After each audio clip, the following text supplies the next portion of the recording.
ನಾಡದೇವಿ ಚಾಮುಂಡೇಶ್ವರಿಯ ಸನ್ನಿಧಿ ಚಾಮುಂಡಿ ಬೆಟ್ಟಕ್ಕೆ ಖಾಸಗಿ ವಾಹನಗಳನ್ನು ನಿರ್ಬಂಧಿಸುವಂತೆ ಇದೀಗ ಸಚಿವರಿಗೆ ಶಾಸಕ ಜೆಟಿಡಿ ಮನವಿ ಮಾಡಿದ್ದಾರೆ. ಚಾಮುಂಡಿ ಬೆಟ್ಟಕ್ಕೆ ಸಂಪೂರ್ಣವಾಗಿ ವರ್ಷವತ್ತಿಯೂ ಪೂರ ಖಾಸಗಿ ವಾಹನವನ್ನು ನಿರ್ಬಂಧಿಸಿ ಸಾರಿಗೆ ಸಂಸ್ಥೆಯ ಬಸ್ ಅಥವಾ ಪ್ರತ್ಯೇಕ ಸಾರಿಗೆ ಸೌಕರ್ಯವನ್ನು ಕಲ್ಪಿಸಬೇಕು.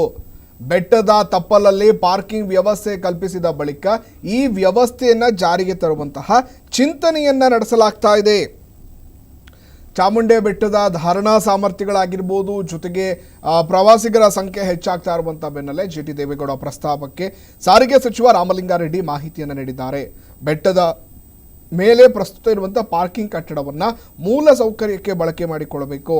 ಮೇಲ್ಛಾವಣಿಯ ಸಹಿತ SS ರೇಲಿಂಗ್ಸ್, ಫ್ಯಾನ್ಸ್, ಟಿವಿಯನ್ನು ಅಳವಡಿಕೆ ಮಾಡಿ ವಿಶೇಷ ಚೇತನರು, ಹಿರಿಯರಿಗೆ ಬ್ಯಾಟರಿ ಚಾಲಿತ ವಾಹನ ಹಾಗೂ ಸುಸಜ್ಜಿತ ಆಂಬ್ಯುಲೆನ್ಸನ್ನು ನೀಡುವಂತಹ ಚಿಂತನೆಯನ್ನು ನಡೆಸಿದ್ದು, ಸದ್ಯಕ್ಕೆ ಚಾಮುಂಡಿ ಬೆಟ್ಟದಲ್ಲಿ ಖಾಸಗಿ ವಾಹನವನ್ನು ಸಂಪೂರ್ಣವಾಗಿ ನಿರ್ಬಂಧ ಹೇರುವಂತೆ ಕೂಡ ಇದೀಗ ಸಚಿವರಿಗೆ ಶಾಸಕರು ಮನವಿ ಮಾಡಿದರು. ಈ ಹಿನ್ನೆಲೆಯಲ್ಲಿ ಸದ್ಯ ಈ ಒಂದು ನಿರ್ಧಾರವನ್ನು ಕೂಡ ಪ್ರಕಟಿಸಲಾಗಿದೆ.